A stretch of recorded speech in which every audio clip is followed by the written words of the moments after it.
Hey guys, welcome back to the channel. Today, to finish off an old thing I wrote, I wanted to finish off this series, the Back to the Future the game. Now, today I'll be doing a review on all the episodes of Back to the Future the game. Now, for those of you who don't know, there is indeed a video game based on Back to the Future. Like the Ghostbusters video game that was released a year earlier than this, there is indeed a Back to the Future game. It was released in 2010 to support the 25th anniversary of one of the film series, and it was re-released in 2016 or 2015 for the 30th anniversary of the films. And, well, pretty much it's been a mainstay. So yeah, I'll be reviewing all 5 episodes, and I was gonna originally do a Cobra Kai video, but I thought, why not do a Back to the Future one? I'll be reviewing each episode separately, so this will be, the first 2 episodes will get their own reviews. The 3rd and 4th, I'll give a separate, together review. We'll be together, and episode 5 will get its own review. I recently played the game, so yeah. But nonetheless, let's get into it. The story of Back to the Future the game episode 1. The story is really amazing. It really does a great job at reintroducing you to the world of Back to the Future. And in my opinion, it does a great job. And I really love how story consultant Bob Gale that said that the more times they went back in time, the more worse it made it. So the story really kicks off slow. Unlike the later episodes, it's a much more slower, light-hearted paced story that tries to introduce us to this new sector of the Back to the Future series. Fact that the Emmett L. Brown Younger's life was actually going to be explored in the second film, but that again never happened. A lot of stuff from Back to the Future's has been installed into this. Like, another fact is that Back to the Future Part 1 was going to be a one-off film. It would have succeeded at that, but due to people loving it so much, they made a second film, which was again going to be the last movie. But due to the limitation of movies, how long a movie could be back in '89, they had to split the film in half, and we got the legendary sequel, one of the greatest sequels to a movie in history, Back to the Future Part 2 and 3, creating one of the most greatest trilogies of all time that never will get a reboot or can never be overtopped by a reboot. And even got a great TV show spin-off, even got a great cartoon, a pretty decent comic, and an awesome game that we are talking about.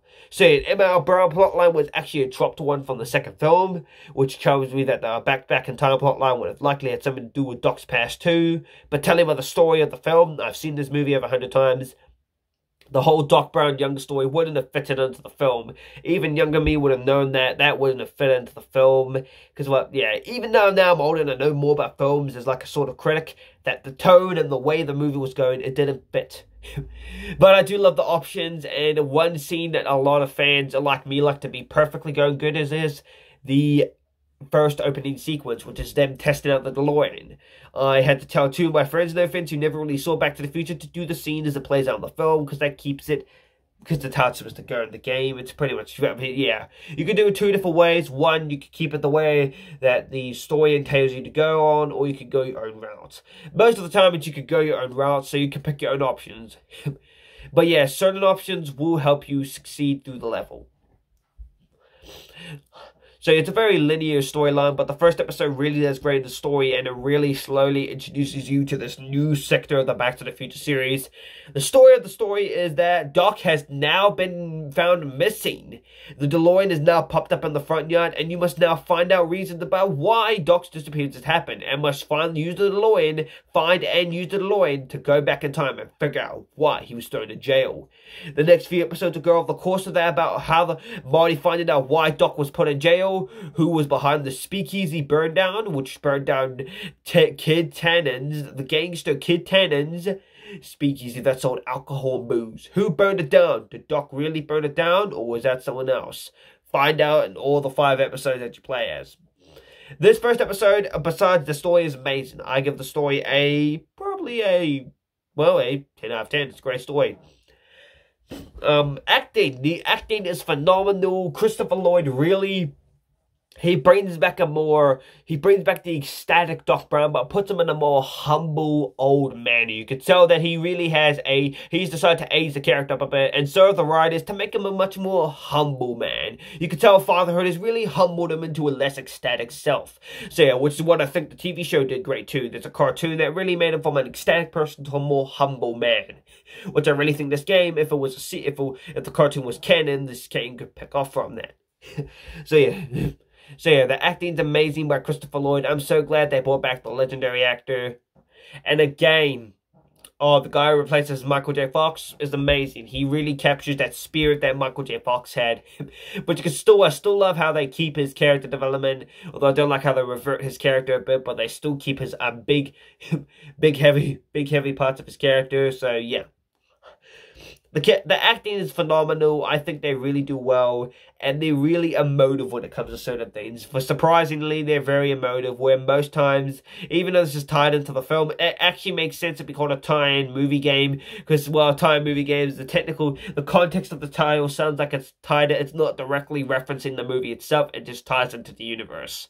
So yeah, it hits the nail more on there, although there are time movie games in general where they retell the plot of the movie, a shoddy looking gameplay and all that, just to make a quick buck to bank off the success of the film it's in question, basing itself on. So yeah, characters, again, they are phenomenal. Like I said, this is basically tying in with the acting. The characters are phenomenal. I really think they did well with the characters. They kept everything the same about them from the third movie, and they continue that on. They kept great with Marty, Doc, and really expanded upon their characters. So yeah, setting up future storylines and episodes. I really love how they used the to be continued or concluded part to great effect, and they really use the setting up future storylines. Really use that right. And I always love what will happen next in the next episode. So yeah, it's a really cool thing, and I really love it. Expanding on the world and lore. This really likes to tie in the 3 movies that came before it and tie it into a more cohesive narrative. So like when you go back to 1931, it ties in the 1885 plot point with the 1955 plot point and the 1985 plot point. The game is actually set when you go in the present time Marty is in. It's set in 1986, a year after the films, which I was fine with. I loved it as a kid, and I love it even more now as a teenager. But yeah, expanding on the world of lore was amazingly well done, and I thought they did a good job on it. In my opinion, it did a great job on it, and yeah. And I'll say the voice acting is pretty much top-notch. I thought it was in the middle at first, but I realized the voice acting is quite top-notch. But it is a bit odd in names. You can tell they're not exactly used, especially Christopher Lloyd. He's not so used to doing voice acting. Not all the actors are so emotive because they're still trying to get used to this role. But yeah. Now, in the middle, the only thing I say that I have an issue with is the gameplay. It's a bit stilted. It's a very stilted gameplay. The gameplay is immersive, but it can be stilting. The controls can get confusing, especially running around Hill Valley, due to the amount of times the camera angle has changed. So it gets really annoying, unlike Marvel's Spider-Man, which is a breeze to zip through with camera angles, not moving around, effing around all the time like the older Spider-Man games were. The gameplay is pretty good. It's alright. I think it's great. It does great for the limitations you had back then, around 2015 and 2010. Because remember, before the game came out, this would be mostly made during the majority of the 2000s. So they had limitations to make this console on. But yeah, the gameplay was awesome. Now, bad. So after good and in the middle, we now have the bad stuff. Glitches. The glitches in question is what makes the game pretty bad. This episode is chocked full of the most glitches that all the episodes have. The 5th one and 4th one are the biggest ones that do not have that many glitches. The 2nd one is, again, another one chocked a bit with glitches. This one has the most of them. Items disappearing, the sound effects not being there. The scene in when Marty goes back to 1931 in a police car and some kids attendants, gang mobsters are in a gunfight. There's no sounds of guns, of a Tommy gun getting shot at, a car getting rammed at, and the shooting of a gun. That's not included in there. But the sound does come back. Also, the subpoena that Arthur McFly gets given disappears for some unknown reason, and is never, and then for some reason randomly in the game it's permac in. Also, the game lags a bit. It does quite often lag quite a lot throughout the experience. So. Yeah, it lags a lot during that time, so I really didn't like how it lagged, so, yeah. But nonetheless, what do I think of it? Good? It's good game. Overall opinion, yeah. What do I rate it? I rate it a 9 out of 10. It's a great episode. It's not as good as the other ones. I love how it eases your way into the Back to the Future continuity. It really does its best to try and ease your way into the franchise more. And there's a better way of doing that. So yeah.